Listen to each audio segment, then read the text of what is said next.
We've talked about how aggregates represent a business concept of the life cycle. Let's look at our order example and see how we might implement it as an aggregate using event sourcing. Our order will go through phases. First, it'll be placed, then confirmed. Confirming the order means that we have the inventory in stock and a human has reviewed the order. Payments can be made on confirmed orders. Once the payment is made in full, we complete the order and send it to fulfillment. Once the products are shipped, the order is marked as fulfilled. There is no one order thing. The order is interacted with by many people for different reasons, and it really is about a sequence of state changes. The order is the business concept that encapsulates that sequence of events. Now we're going to model this process as the order aggregate. So what kind of concepts do we have attached to this order? What kind of things will happen to an order to change its state? Let's walk through it step by step. First, a customer chooses which products they'd like to purchase and places their order. So let's mark down that we need to be able to place an order. Now, in order to place the order, we'll need to know what products the customer wants and who the customer is. Then, our employee reviews the order and simply marks it as confirmed. Since we'll need to know which employee to talk to if there's any questions, we'll keep track of which employee confirmed the order. When we receive a payment, we need to add it to the order. We'll know how much is paid. Our customers are able to make multiple smaller payments that will ultimately add up to the final price. When sufficient payment is received and the products are shipped, an employee will mark the order fulfilled. Again, we need to know which employee marked it. Yes, it may be possible that the order might expire or there's accidentally an overpayment, but for now we're just going to focus on the happy path. These intentions will translate into our code as methods. The details related to these intentions will be sent to the methods as arguments. When we call a method, we're communicating our intentions. The aggregate itself is a sort of black box to the calling code. We can't see into it. We don't know exactly what the outcome of our intention is going to be. Placing a payment may succeed or it may fail. The outcome is determined inside of the aggregate. At this point, we're just telling it what we want to do. When the aggregate has determined how the state of the order needs to change, it'll raise an event. When an order is successfully placed, we get the event order was placed. When the order is confirmed, we get the order was confirmed event. When we receive a payment, we get payment was received. When the order has been completely paid off, we get order was completed. Finally, when the products have been shipped, we raise order was fulfilled. It may appear that there's a one-to-one relationship between the intent and an event that becomes raised, as seen in our example with placing an order, confirming an order, and fulfilling an order. But that's not necessarily the case at all. For example, every time a payment is made, we raise the event payment was received. But from the same intention, so long as the payment total matches the order total, we also receive order was completed. There's not a direct relationship between the number of intentions and the events. Instead, it's the number of business-related state changes that ties to the number of events that are raised. So now we have an idea about what intentions relate to this business process and what state changes can come of it. Let's focus a bit more on the technical implementation. So we need to be able to send our intentions to the aggregate. So given the idiom of the programming language that we're using, we're going to use an object to represent the public interface of the aggregate. It represents an atomic concept that we can behave against. We use methods to represent our intentions because object-oriented message sending represents the initiation of our intent. So let's create the interface of our aggregate now. For each intention, we create the method. Object instantiation represents creation. Our order is created when it's placed. So it makes sense to instantiate the object as part of the intent of placing the order. We can do that by using the new keyword, or we can create a static method that is specifically named according to the business intent. So here we have a solid idea how we're going to be expressing our intentions towards the order in source code. Yes, while we are using a programming language to encode our ideas, it's a second-class citizen when it compares with our business. Our code structures and names directly represent the structures and names that our business uses. This is what it means to be a domain model. We are building an executable representation of our business's process. So let's look at how we might build the order object. Let's start at the beginning and work our way through our intentions. Before we place an order, there is no order, but we still need a place to put the implementation of the business rules and state changes. The business rules for placing an order are: we must be able to refer to this order in the future, we must know which customer places the order, and there must be at least one product in the order. So we use a static method. Since the static method exists on the class and not on an object instance, we can implement the intention of placing an order without having to have an instance of the object. We return the instance of the order from the place method because the moment we place an order, the order begins its life. The order now exists. We solve the first and second rules by simply expecting objects of the correct type in the message signature. By telling our interpreter what kind of object to expect here, we know that we're going to receive an instance of that object. Because we modeled consistency into the customer ID object, we know that if we have an instance, it's a valid instance and the business rule is guarded. To solve for the third rule, we can simply use an if statement to verify that the collection of products is not empty. If there is a problem with the invariance, we throw an exception that clearly explains the issue in domain language and halts the execution of this block of code. At this point, we have guarded all invariants for placing an order. Everything is good to go, it's time to actually place it. Changing an order state from non-existence to being an order that has been placed is a state change. All state changes occur through domain events, so we'll instantiate a new empty instance of the order class, then raise the domain event order was placed. The necessary context for this order is its identity, the customer's identity, and the list of products. But what happens with this event now? Well, if you remember, we express our intention to the aggregate and then later we pull out any pending events. These events are those that have been raised inside the aggregate. So, during the execution of the logic that implements the intentions, we need to be able to hold on to the events. These raised events go into a kind of temporary storage inside the aggregate. When we're ready to persist these state changes, we can just pull these events out and shove them into event storage. All of our aggregates are going to perform this behavior, so we're going to want to implement our raise method in all of them. We can do this idiomatically by using object-oriented inheritance. So let's create a type called an aggregate. Within this type, we're going to hold a list of pending events. We're going to have a method to raise events, which stores them in the list, and then a method to retrieve the raised events. When the events are retrieved, the pending event list is cleared. After all, we don't want to retrieve the same events more than once. Then we make our order object extend the aggregate type. So now order is of type aggregate. Now we have our first intention implemented. We can try to place an order. If the order is able to be placed successfully, then we change the state of the order. State changes occur through domain events, so we'll want to pull out any pending events and store them so that our state changes are persisted. So far so good. Now let's look at our next intention. Now we want for our employee to be able to confirm the order and say yes, all of the various human and business issues on our side are agreeable with the conditions of this order. Let's do it. So we can implement that intention as a method on this order object.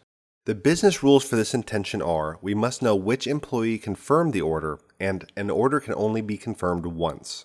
So let's implement this method. We'll call it confirm, and it'll take the identity of the employee as an argument. So because we're expecting an object of type employee ID as this argument, we're already guarding the first invariant for this intention. The second involves something new. How can we check if the order was confirmed? Let's add a field to this object called confirmedBy, which holds the ID of the employee that has confirmed the order. Then we can check to see if it's been set. If it hasn't, then the order hasn't yet been confirmed and we can go ahead and change the state of the order. We raise the order was confirmed event, which holds all of the necessary information to communicate the context of the event, including the order ID and the ID of the employee that made the confirmation. So now we've implemented two intentions for our aggregate. We can place the order and confirm the order, but at this point we have a bit of a problem. We could actually confirm this order over and over again, and it'll just keep raising domain events to say the order was confirmed. That means that the order is being confirmed more than once, which betrays our business rules for this intention. Of course, this could be solved if we were just able to set the confirmedBy variable to the correct employee ID. But we can only make state changes to our order with domain events. So how can we do this? The process through which we update the internal state of an aggregate's implementation is called application. When we as humans see a sequence of events like order was placed, order was confirmed, payment was made, etc., we automatically keep track of the state in our mind. We know where in the lifecycle the order is. We can look at the business rules and know if they're valid. We can look at the order was confirmed event and know that according to the business rules, we shouldn't try to execute the intention confirm order on this aggregate.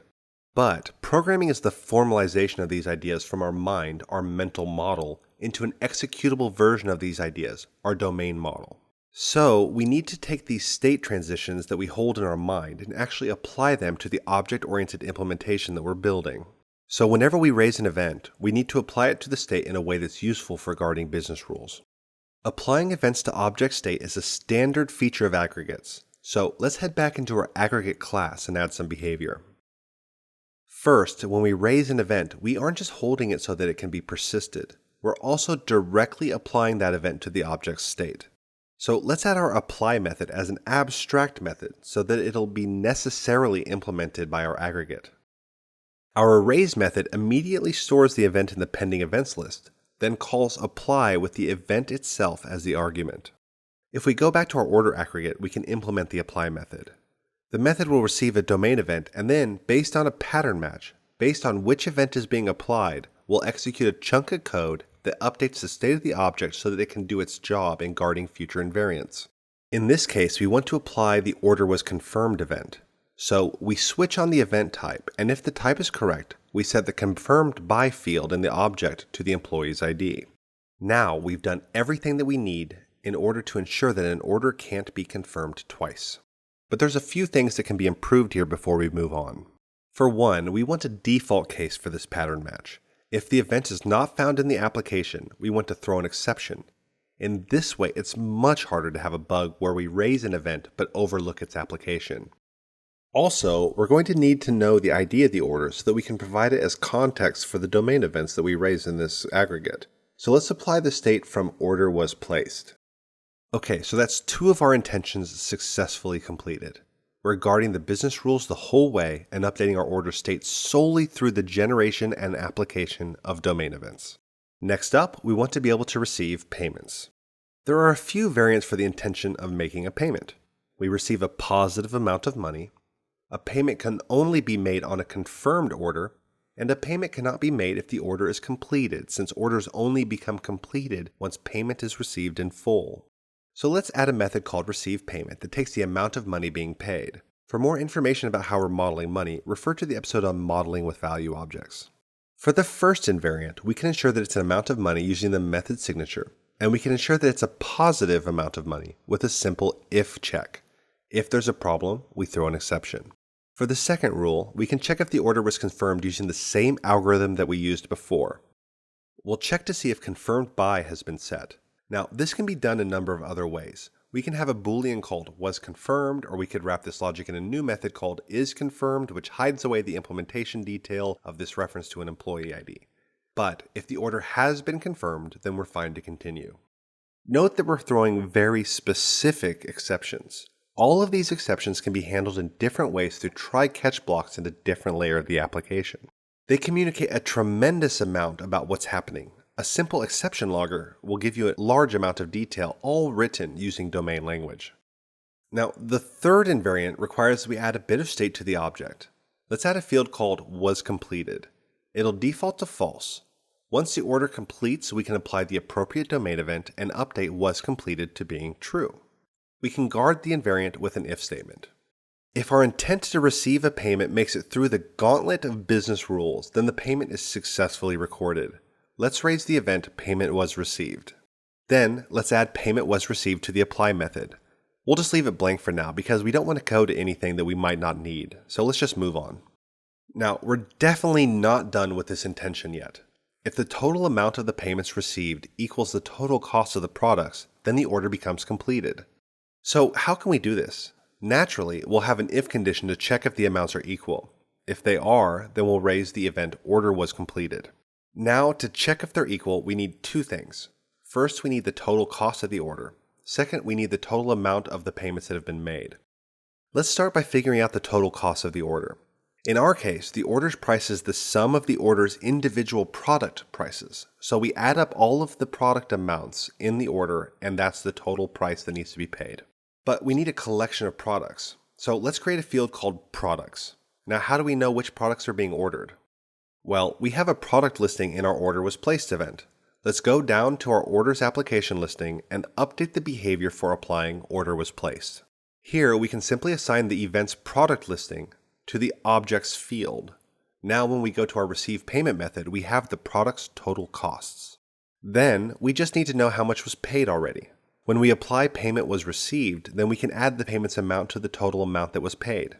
Finally, in our receive payment method, we can compare the order's total cost against the total cost of the payments. If the amount is equal, then we throw the order was completed event. When the order was completed event is applied, it sets was completed to true, and we've come full circle to finishing the implementation of this intention. Once these pending events are stored and dispatched, then our fulfillment team will be notified about the order. Now we have one final intention to implement. When our order is marked as completed, the fulfillment department gets a notification saying that the order is ready to be shipped. They then pull up the order, pack up the purchase inventory, and ship it out to our customer. But before we do that, we need to deal with something that has been overlooked until now, namely the time between intentions. It doesn't make sense to our business that the payment and the fulfillment intention occur in the same process. The payment is made, then there's a notification sent to fulfillment. Then the shipping team begins working on it when they're able to. As a matter of fact, if you look at these intentions, there's time between all of them. None of these are complete as part of a single process. The reality is that our state changes will have to be persisted to some storage mechanism. Our state changes are, of course, domain events. So this means that we'll be persisting our domain events to our event store. We already know how to do that. We tell the aggregate that we want its pending events, then we pass them into the event store. Later, in order to execute future intentions, we'll need to pull the events for the order back from the event store, then rebuild the aggregate from those events. What we need is a way to take an order with no state and build it by applying the events that we have, one by one. And as it turns out, we're already more than halfway there. Since we start without an instance of order, we're going to use a static method. We'll name it rebuild from, and it'll accept a list of events as an argument. We'll create an empty instance of the object and loop through the events, applying each of them. The consequence is that we end up with the aggregate completely rebuilt. This is event sourcing. Your state changes are represented by domain events. The domain events represent a change over time, and these events are then used to reconstitute or rebuild the state of that aggregate. It's important to note that we apply these events directly with the apply method. What would happen if we instead called all of the intention methods? If we called place, or confirm, or receive payment, then sure, it's possible to arrive at the same order state as before. But as we go, we'll be raising new events. The thing is, those events that we persisted days ago, those are a history of the real business occurrences that actually happened. The events that we might raise now are just us trying to rebuild the aggregate state. That's a problem. Our events point out exactly what has actually happened. Rebuilding state from events doesn't raise any new events. The only time we raise events are when we are expressing our intentions to the aggregate. So we now have a way to rebuild our order state whenever we want. We just need to collect the events for it and then reconstitute. So let's go back and look at how to implement our final intention. The employee in fulfillment packs up the desired products and ships them to our customer. Finally, they mark our order as fulfilled. Our intention has a few invariants that need to be guarded. The order must be completed in order to be fulfilled. You can't ship somebody's products until they've paid. The order must not already have been marked as fulfilled. We don't want to fulfill it twice. We want to have an error if somebody tries to fulfill it more than once. And we need to know which employee fulfilled the order.